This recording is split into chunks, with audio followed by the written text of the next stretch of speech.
When archaeologists open an ancient Egyptian tomb, they smell something unexpected. Not decay, not dust, frankincense, myrrh, cedarwood, cinnamon, 3,000-year-old bodies still fragrant. Ancient Egyptians preserved corpses so perfectly that modern scientists are still analyzing them for DNA, disease markers, and cause of death. How? Essential oils. Mummification wasn't just wrapping bodies in linen. It was a 70-day process using specific plant oils that prevented decomposition, killed bacteria, and preserved tissue. Modern chemistry reveals why it worked. These oils contain compounds that are antimicrobial, antifungal, and tissue-preserving. Ancient embalmers didn't have microscopes, but they knew which plants stopped decay. Today, we're breaking down the exact oils Egyptians used and what modern science says about their preservation power. Mummification wasn't for everyone. It was expensive, reserved for pharaohs, priests, nobles, and the wealthy. The process took 70 days and followed precise steps. Days 1 to 2, removal internal organs were removed: lungs, liver, stomach, intestines. The brain was extracted through the nose using a hooked tool. Only the heart remained. Egyptians believed the heart was the seat of the soul. Days 3 to 40, drying the body was covered in natron, a natural salt that absorbed all moisture. For 40 days, the body sat in natron, drying completely. Days 41 to 70, anointing and wrapping. This is where essential oils came in. The body was washed, then anointed with oils rubbed into the skin, poured into body cavities, soaked into wrappings. Hundreds of yards of linen were wrapped around the body in layers. Between each layer, more oils. Inside the wrappings, amulets, prayers, and resin-soaked herbs.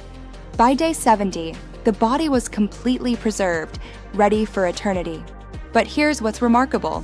When modern archaeologists unwrap mummies, they still find oil residue. They can still identify which plants were used. And in some cases, they can still smell them. Archaeological analysis of mummies reveals the exact oils used. Here are the primary ones. Oil 1. Frankincense resin was burned during mummification rituals and mixed into anointing oils. Why frankincense? Modern testing shows it contains Boswellic acids, powerful anti-inflammatory and antimicrobial compounds. Frankincense prevents bacterial growth. It also has tissue-preserving properties. It prevents cellular breakdown. Ancient Egyptians used frankincense on royal mummies, especially around the face and chest. King Tutankhamun's mummy was heavily treated with frankincense. Oil 2. Myrrh was the most important mummification oil. It was rubbed into the skin, poured into body cavities, and mixed into the resin that sealed the wrappings. Myrrh contains furanoeudesma 1, 3-diene, and cursarine, compounds that kill bacteria, fungi, and mold. Studies show myrrh is effective against Staphylococcus, E. coli, and Candida. Ancient embalmers knew myrrh stopped decay. Modern science explains how. Oil 3. Cedarwood oil was used extensively, especially in the abdominal cavity after organs were removed. Cedarwood contains Cedrol and thajopsine, compounds that repel insects and prevent fungal growth. Egyptian mummies preserved with cedarwood show almost no insect damage, even after 3,000 years. Oil 4. Cinnamon was rare and expensive. It had to be imported from Southeast Asia, but Egyptians used it anyway because it worked. Cinnamon contains cinnamaldehyde, which has the highest antimicrobial activity of any essential oil compound. It kills bacteria, fungi, and viruses on contact. Cinnamon was used on high-status mummies, including pharaohs. Oil 5. Cassia is related to cinnamon, but slightly different. It was more affordable and used in combination with cinnamon. Cassia has similar antimicrobial properties and adds a warm, spicy scent. Oil 6. Juniper oil was used less commonly but appears in some royal mummies. It contains alpha-pinene, a compound that prevents oxidation and tissue breakdown. Juniper also has a fresh, clean scent that masked decomposition odors during the mummification process. So why do these oils preserve bodies for thousands of years? Modern science has answers. Antimicrobial action. Decomposition is caused by bacteria. When bacteria break down tissue, bodies decay. Essential oils kill bacteria.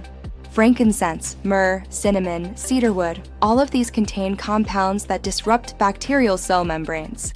Without bacteria, decomposition slows dramatically. Antifungal protection. Fungi and mold also cause decay, especially in humid environments. Egyptian oils are powerfully antifungal. Cedarwood, in particular, prevents mold growth. This is why mummies stored in tombs for 3,000 years show minimal fungal damage. Insect repellent. Insects accelerate decomposition by laying eggs in tissue. Cedarwood and myrrh repel insects naturally. Mummies treated with these oils have almost no insect damage. Tissue preservation. Some oils, especially frankincense, have compounds that prevent cellular breakdown. Boswellic acids stabilize cell membranes, slowing the natural process of tissue degradation. Moisture control. Essential oils are hydrophobic. They repel water. By saturating wrappings and skin with oils, Egyptians created a moisture barrier. Less moisture equals less bacterial growth equals less decay. Aromatic masking. During the 70-day process, bodies did start to smell. Essential oils masked unpleasant odors while embalmers worked. This made the process bearable and gave mummification its signature scent. So, what does ancient Egyptian mummification teach us today?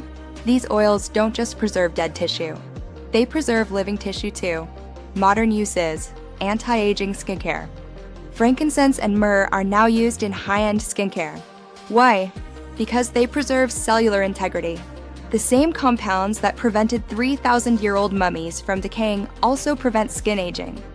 Frankincense reduces wrinkles, improves skin elasticity, and promotes cell regeneration. Myrrh reduces inflammation and supports skin healing. Wound care. Myrrh and frankincense are used in natural wound healing. They prevent infection, reduce inflammation, and promote faster healing. Ancient Egyptians used them on battle wounds for the same reason. Antimicrobial cleaning. Cinnamon, cedarwood, and myrrh are used in natural cleaning products. They kill bacteria, fungi, and mold without harsh chemicals. Personal care. These oils are used in deodorants, soaps, and perfumes because they prevent bacterial growth and smell amazing. The same oils that preserved pharaohs are now preserving your skin, your health, and your home. For ancient Egyptians, mummification wasn't just practical. It was spiritual. They believed the body needed to be preserved for the soul to reach the afterlife. If the body decayed, the soul would cease to exist. So mummification was insurance for eternity. And essential oils were the key. Frankincense and myrrh weren't just preservation tools, they were sacred. Frankincense was called the scent of the gods. Myrrh was used in religious ceremonies. By anointing bodies with these oils, Egyptians were consecrating them, making them sacred. The oils served dual purposes: physical, prevented decay; spiritual, prepared the soul for the afterlife. Modern people still use frankincense and myrrh in spiritual practices. Christian anointing oils, Buddhist meditation, incense, Hindu temple offerings. The tradition continues 3,000 years later. So here's what ancient Egyptians knew. Frankincense, myrrh, cedarwood, and cinnamon preserve tissue, kill bacteria, and prevent decay. They used these oils to preserve bodies for 3,000 years. Modern science validates every single property. And today, you can use the same oils, not for mummification, but for anti-aging, wound healing, and cellular health. If you want therapeutic-grade frankincense and myrrh, the same oils Egyptians valued above gold, I've linked them below. These are the compounds that preserved pharaohs. Now they can preserve your skin. Thanks for watching. May you age gracefully like a well-preserved mummy.